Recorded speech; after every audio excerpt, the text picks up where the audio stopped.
అబద్ధాలకు ముసుగేసి నిజాలకి పాతరేయడంలో మన మీడియా స్టైలే వేరు కదా. రైతుల ప్రయోజనాలైనా, నీటిపారుదల ప్రాజెక్టులైనా, రాష్ట్ర భవిష్యత్ అయినా అవన్నీ సెకండరీ అన్నట్టు రాజకీయ ఎజెండా, మనం ఎగరేయాలి అనుకున్న జెండా మాత్రమే ముఖ్యమన్నట్టుగా మీడియా ఎలా రాసేస్తుంది, మసిపూసి మారేడుకాయ ఎలా చేసేస్తుంది అనడానికి లేటెస్ట్ ఎగ్జాంపుల్ ఆల్మట్టి మీద అలవి మాలిన వాదన. ఏం రాశారో చూడండి. తండ్రి ద్రోహాన్ని కప్పేసి తన నిర్లక్ష్యానికి ముసుగేసి ఆల్మట్టి డ్యాం ఎత్తుపై జగన్ పత్రిక బురద. బ్రిజేష్ కుమార్ ట్రిబ్యునల్ ఎదుట ఏనాడు సమర్థ వాదనలు వినిపించిన వైఎస్ ఏది ఇప్పుడు జగన్ మీదే కాదు, ఏకబిగిన వైఎస్ మీదే మొదలెట్టారు. ఆ తర్వాత చూడండి, ఆల్మట్టి మీద ఇన్ని అబద్ధాలా అని ఇంకోటి రాశారు. కేంద్రానికి ఎన్టీఆర్, చంద్రబాబు లేఖాస్త్రాలు కూడా సంధించారట. ఇలాంటి రాతల్లో నిజాలెంతో చారిత్రక ఆధారాలతో చూద్దాం. ఇలాగ ఊక పోగేసి సొల్లు వాదనలు చేయడం వలన ప్రయోజనం లేదు కదా. టీడీపీ వాదనైనా ఈ రాతలైనా చూస్తే ఎలా ఉందో తెలుసా? అడ్డగోలుగా మన స్థలంలో దాయాదొచ్చి గోడ కడుతున్నాడు అనుకోండి, అది ఆపకపోగా ఆ గోడకి తర్వాత ఎప్పుడో గేటు పెట్టుకుంటుంటే ఆ గేట్ని ఎందుకు ఆపలేదు అని ఎదుటోడి మీద ఎలిగేషన్స్ చేసినట్టుగా ఉంది. గోడ కట్టడం అనేది అసలు డ్యామేజ్ కదా, ప్రాజెక్ట్ కట్టడం అనేది అసలు డ్యామేజీ. ఏపీ తెలంగాణ ప్రయోజనాలకి ఉమ్మడి రాష్ట్రంలో అయితే సాక్షాత్తు మహబూబ్ నగర్ నుంచి కృష్ణా డెల్టా వరకు ఏకబిగిన లగాయించి సమ్మెట దెబ్బ కొట్టినట్టుగా కొట్టింది కదా ఆల్మట్టి మన ప్రయోజనాల్ని. అప్పుడు చంద్రబాబు మద్దతుతోనే కేంద్రంలో ప్రభుత్వం నడిచిన మాట వాస్తవం కదా. మనం ఇచ్చే ఊపిరితోనే కేంద్రంలో ప్రభుత్వం నడుస్తున్నా గానీ రాష్ట్ర ప్రయోజనాల్ని కాపాడకపోగా ఇప్పుడు చేస్తున్న వాదన ఎలా ఉందో విత్ ఆధారాలు, విత్ టైం లైన్ చూద్దాం. నేను ఓపెన్ గా చెప్తా ఉన్నా, మీకు ఇంతకు విభిన్నమైన డేటా ఉంటే, ఆర్గ్యుమెంట్ ఉంటే గనక please feel free to counter మీ.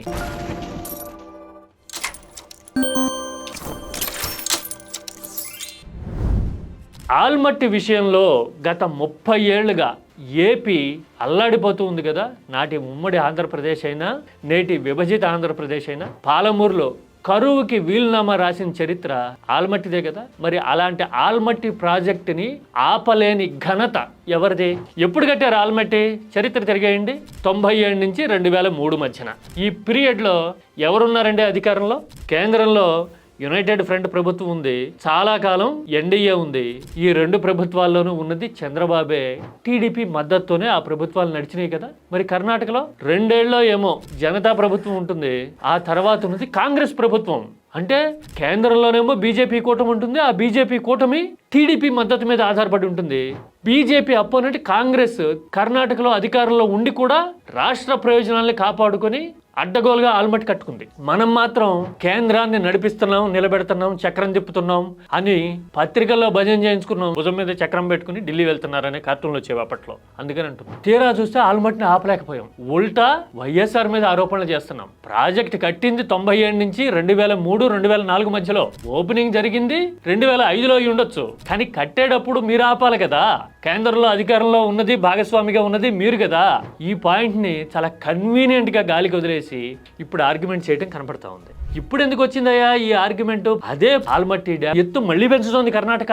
మహారాష్ట్ర అడ్డు చెప్తోంది, ఎగువ రాష్ట్రం అయ్యుండి కర్ణాటకకి, దిగువ రాష్ట్రం అయ్యుండి ఏపీ తెలంగాణ కిక్కురుమన్న పరిస్థితి. రాష్ట్ర ప్రయోజనాలు దెబ్బతింటున్నాయి అని మాట్లాడుతుంటే వైఎస్ మీద, జగన్ మీద ఆరోపణలు చేయడం చూస్తూ ఉంటే, నేను ఇందాక చెప్పా కదా, గోడ కడుతుంటే ఆపలేదు కానీ ఆ గోడకి కిటికీనో తలుపో పెడుతుంటే అది అడ్డుకోవాలి కదా అని చెప్పినట్టుంది. ఇది నువ్వు గోడనే ఆపకపోతేవి, ఇక కిటికీని తలుపుని ఆపితే ఎంత, ఆపకపోతే ఎంత?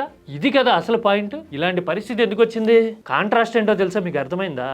ఆల్మట్టి కావాల్సినంత అడ్డగోలుగా కట్టుకున్న కర్ణాటక ఇప్పుడు ఎత్తు పెంచి చుక్క నీళ్లు దిగువకు రాకుండా, అంటే తెలంగాణలో ఉన్న పాలమూరు జిల్లాకి రాకుండా ఉత్తరోత్తర నల్గొండ మీదుగా మన కృష్ణా డెల్టాకి రాకుండా గొంతు బిగేయగడుతోంది. కృష్ణా జలాల మీద ఆశలు వదులుకోవాల్సిన పరిస్థితి ఇప్పుడు. తీరా పోనీ గోదావరిని నమ్ముకుందామా అంటే పోలవరం ఎత్తు విషయంలో కాంప్రమైజ్ అయ్యాం. దశ 1, దశ 2 అని చెబుతూ 45కు పైగా ఉండాల్సిన ఎత్తుని 41కి కుదిస్తున్నాము అని వాస్తవం కళ్ళ ముందు కనపడుతుంటే రాజకీయ ఎదురుదాడి చేస్తున్నాము. ఇది ఫేజ్ 1, ఫేజ్ 2 కూడా ఉంటుంది, ఎత్తు విషయంలో కాంప్రమైజ్ లేదు అని నమ్మించాలనుకుంటున్నాం. అంటే ఏంటి? కృష్ణా నీళ్లు రావిక గోదావరి మీద ఆశలు లేవాయిక అనేది పాయింట్. పోలవరం ఎత్తు తగ్గితే పంపింగ్ కెపాసిటీ తగ్గుతుంది, గ్రావిటీ మీద నీళ్లు రావడం తగ్గుతుంది. పోలవరం ఉంటే 13 ఉమ్మడి జిల్లాలకి ప్రయోజనం అని ఆశించింది కదా ఆంధ్రప్రదేశ్. కేంద్రం సాయంతో పూర్తి చేయొచ్చు ఈ ప్రాజెక్ట్ని అనుకున్నాం కదా. ఇప్పుడు ఆ ప్రాజెక్టు పూర్తి కావడం సంగతేమో, ఒకవేళ పూర్తయినా కానీ పూర్తి ప్రయోజనాలు నెరవేరవు హైట్ తగ్గడం వల్ల అని అనిపిస్తూ ఉంటే, రెండో దశ ఉంది. రెండో దశకి ఇదిగో 35,000 కోట్లు ఇవ్వండి అని చంద్రబాబు అడిగారు అని మీడియా వాటంగా ప్రొజెక్ట్ చేస్తూ ఉంది. అంటే ఎత్తు తగ్గిందని మాట్లాడితే రెండో దశ ఉంది కదా అని చెప్తారనమాట. మరి 35,000 కోట్లు రెండో దశకి ఇస్తారా అంటే, రీసెంట్ కేటాయింపులు ఎంత చేశారండి బడ్జెట్లో? 3,400 కోట్ల. అంటే ఈ లెక్క ప్రకారం చూస్తే రెండో దశ కంప్లీట్ కావడానికి ఎన్ని బడ్జెట్లు కావాలి? మినిమం 10 ఏళ్ళు అనమాట. అంటే వచ్చే 10 ఏళ్లలో పోలవరం పూర్తి ప్రయోజనాలు ఏపీ అందుకోలేదా? ఈ లోపల ఎన్ని ఎన్నికలు మారుతాయి, ఎన్ని వెనక ముందులు అవుతాయి, డయాఫ్రమ్ వాల్ అని, కాఫర్ డ్యామ్ అని రకరకాల వివాదాలు ఆల్రెడీ చూసాము. ఇలాంటి పరిస్థితుల్లో పోలవరం పూర్తి ఫలసాయాన్ని అందిస్తుందా అంటే చెప్పలేని పరిస్థితి కదా. ఎందుకంటే మొన్న బడ్జెట్లో 3,400 కోట్లు ఏమో ఇచ్చారు. రెండో దశ పూర్తి కావడానికి దానికి 10 రెట్లు కావాలని మనమే చెప్తున్నాం. పైగా ఇంకో లెక్క, గత ఏడాదితో పోలిస్తే మొన్నటి బడ్జెట్ కేటాయింపులు తక్కువ 1,500 కోట్లు. అంటే ఉన్న కొద్దీ కేటాయింపులు తగ్గిపోతూ ఉన్నాయి. ఇలాంటి పరిస్థితుల్లో అన్సర్టనిటీ కారు మేఘంలాగా పోలవరాన్ని కమ్ముతోంది కదా. ఇది రియాలిటీ. ఇలాంటి పరిస్థితి నుంచి టాక్టికల్గా వాస్తవాల్ని టిల్ట్ చేసి దారి మళ్లించేందుకు ఇప్పుడు జగన్నే కాదు, నాటి వైఎస్ని కూడా దుమ్మెత్తి పోసేందుకు ఇలాంటి ఆర్గ్యుమెంట్ తెస్తోంది మీడియా. ఇది అసలు ముఖ చిత్రం. ఎంత దారుణమో చూసారా? చరిత్ర తెలియకపోతే, ఆల్మట్టి డ్యామ్ ఎవరి హయాంలో కట్టారో, ఎవరి వైఫల్యమో తెలియకపోతే, ఇలాంటి మీడియా ఆర్గ్యుమెంట్లు నమ్మి ఇవాళ రేపట్లో సోషల్ మీడియా పిల్లకాయలు ఎదుటోళ్ళ మీద దుమ్మెత్తి పోసి సొంత భవిష్యత్తుని, సొంత ప్రయోజనాలని దెబ్బతీసుకునే పరిస్థితి. ఇలాంటి రొచ్చు రాజకీయానికి గేట్లు ఎత్తుతా ఉంది మన మీడియా. ఈ హోల్ ఎపిసోడ్లో అర్థమైందంటే, 2 ముక్కల్లో చెప్పాలంటే, ఇప్పుడు ఆల్మట్టి ఎత్తు మళ్ళీ పెరుగుతోంది కాబట్టి కృష్ణా నుంచి నీరు వచ్చే పరిస్థితి, గొంతు తడిసే పరిస్థితి లేదు. పోలవరం ఎత్తు విషయంలో కాంప్రమైజ్ అవుతూ ఫేజ్ 1, ఫేజ్ 2 అంటున్నారు. అది కూడా కేంద్రం నిధుల మీద ఆధారపడింది కాబట్టి, కేంద్రం నుంచి కూడా అంతంత మాత్రమే రాబట్టుకోగలుగుతున్నాం కాబట్టి పోలవరం విషయంలో కూడా అన్సర్టినిటీ ఉంది అనేది అర్థం. ఈ 2 పాయింట్లు.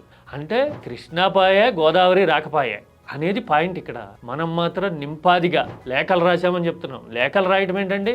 మన మద్దతు మీద కేంద్రం ఆధారపడి నడుస్తూ ఉంటే, మనం చక్రం తిప్పుతున్నామని పబ్లిసిటీ చేసుకుంటే, మనం భాగస్వామిగా ఉన్న సంకీర్ణానికి అపోనెంట్గా ఉన్న ప్రభుత్వం పొరుగు రాష్ట్రంలో అధికారంలో ఉండి దిల్ బార్గా ప్రాజెక్ట్ కట్టుకుంటే, మనం ఆపకపోగా ఎదుటోళ్ళ మీద ఆరోపణలు చేయడం ఏంటి? ఇప్పటికీ వాదించడం ఏంటి? ఇది కదా రియాలిటీ. ఇది కదా వక్రీకరణకి ది బెస్ట్ ఎగ్జాంపుల్. ఇక కృష్ణా జలాల విషయంలోనే కాదు, గోదావరి జలాల విషయంలో కూడా ఏపీ ప్రయోజనాలకి మన జమానాలో ఎలా గండిపడుతోంది, పదే పదే దెబ్బ ఎలా తగులుతోంది అనే విషయాన్ని నేను ఇంతకు ముందే కొన్ని నెలల పూర్వమే డీటెయిల్గా ఎక్స్ప్లెయిన్ చేస్తున్నా.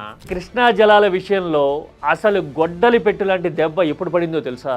ఆ లింక్ కామెంట్ సెక్షన్లో పెడతా ఉన్నా, చూడండి. జల వనరుల మీద అవగాహన ఉంటే, ఏపీ ప్రయోజనాల మీద మక్కువ ఉంటే నిర్మాణాత్మకంగా మాట్లాడుకుందాం. సొల్లు రాజకీయ ఆరోపణలు చేస్తే ఆ రాతలు రాసిన మీడియాకి, రాజకీయం చేస్తున్న పార్టీలకి మనకి తేడా ఉంటుంది. Let us discuss about the future and prospects of Andhra Pradesh.